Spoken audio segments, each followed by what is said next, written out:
So we did end up getting a new Bloom update this year. We have, for the Year of the Snake, a standalone treasure called Charms of the Snake with no additional content. I was expecting and hoping for the February New Year patch, and my interpretation of the situation was that if we see another treasure with no new unusual effects or even re-releasing the old ones, I don't think we will ever see any new hero unusuals released again, and that's exactly what happened. As this treasure cannot drop unusual effects unlike last year's Year of the Dragon, so sadly, I do believe that all hero unusuals which ever will exist have already been released. Onto the treasure. Unfortunately, these sets are not tradable and not marketable, which isn't very typical for a new treasure release, especially one that doesn't have a trade-up system. The sets themselves, as I understand, are all community-made sets, and I think generally are high quality and actually fit the theme really well. The textures are great, they're very high quality as well, and frankly, the sets aren't bad, but it's disappointing and not very typical to see a treasure release with this many sets with just a rare and very rare without any kind of actual chase item that people are going to be searching for, because there's no ultra rare in this chest, and frankly the very rare doesn't really have any kind of unique features compared to the other sets. I think any set in this treasure could really be any rarity or in any position. The treasure does include sets for a lot of heroes which already have unusuals, so I'm going to show you what some combination sets look like together. Unfortunately, the Shadow Shaman set doesn't include Serpent Wards, which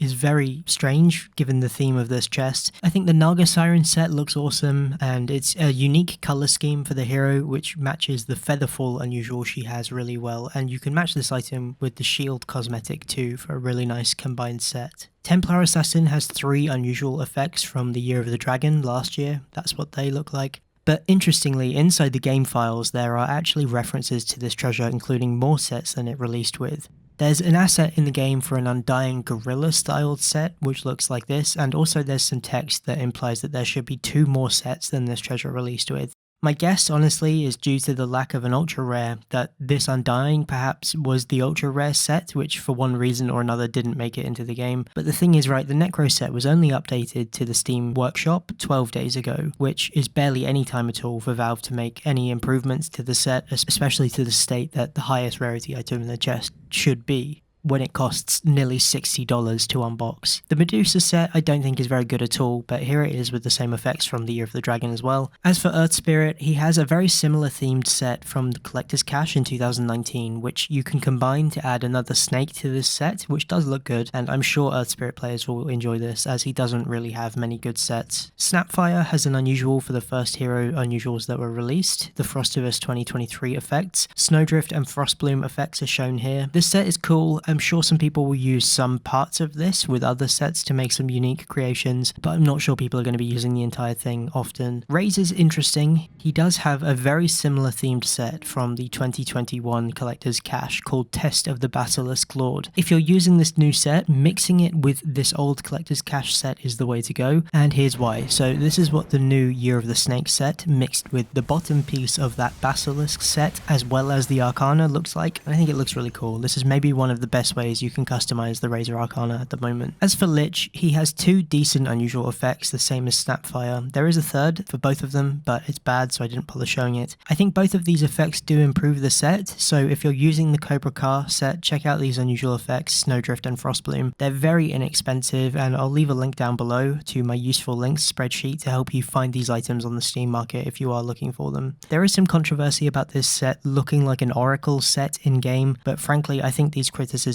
are stupid and insane and really have no actual impact on the game. It does feel like when Arcanas were first released for the very first time and everybody was screaming online so loud about the Lena Arcana slightly changing her map icon a tiny bit, so they ended up removing that from the game and then adding it back once people got used to it. The Necro set itself is fine, but it's not special in any way really compared to the other sets. It maybe has 2 particle systems, one on the belt and one on the staff, but it's not really compelling in any way more than the other sets to be any kind of rarity. So for this update, as a standalone treasure release without bringing back the red envelopes or the giftable treasures or even just re-releasing an old courier from an event of the past for the Year of the Snake is very disappointing, let alone the lack of re-releasing the unusual effects from last year or even some new ones. I think the state of Dota updates is very clear, that the people who are working on the actual game engine side are no longer tasked with cosmetic or event updates and instead have their hands full with the actual gameplay patches and balancing for hero logic. I think this is evidenced by the Crownfall update being massive, but also consisting mostly of UI-based panorama minigames and client-based content rather than the actual in-game events that we've seen in the past of any kind. My thoughts are that this pattern is going to continue, and when we do see new unique content patches again, it's going to continue the trend of being centered on the UI and the client rather than the actual in-game engine. As for unusuals being dead, I feel very strongly that we are not going to see any more new unusuals. I think Valve honestly really never gave them a fair chance. The vast majority of players, heck even the vast majority of players who actually really care about cosmetics, don't even know they exist, because Valve never explained them properly well in any way. They haven't even acknowledged their existence in the treasure screens anywhere except for a single information bubble on the first treasure that they released in, and then never again. And frankly, it was essential that they explained which treasures had unusuals and which didn't, and explained which effects you could get, what they looked like, and let you demo them instead of me having to make videos for a year to show them to everybody who was looking for them, and improving the way that they're listed on the markets instead of people being able to scam and rename the items to try and sell them for the more desired effects. But at the very least, just say that these sets can drop in unusual quality like they do with the couriers in Dota Plus treasures when they are inspected in the treasure screen. They fumbled this awesome new system they created for Frostivus 2023, which had so much potential to be utilized in the future, and they've thrown it all away, and it's really disappointing. I hope I'm wrong, I hope I'm really wrong, but it's possible we get some new effects in the future, but this is what we have for now. So if you like this treasure, take a look at it. You aren't able to purchase it from other people unless you buy it through gifting methods, which is really complicated and annoying. So some of the sets are cool. Take a look at this new update we got. Thank you so much for watching. If you enjoyed this video, please leave a like and subscribe to the channel, and thank you so much to my YouTube members for supporting the videos.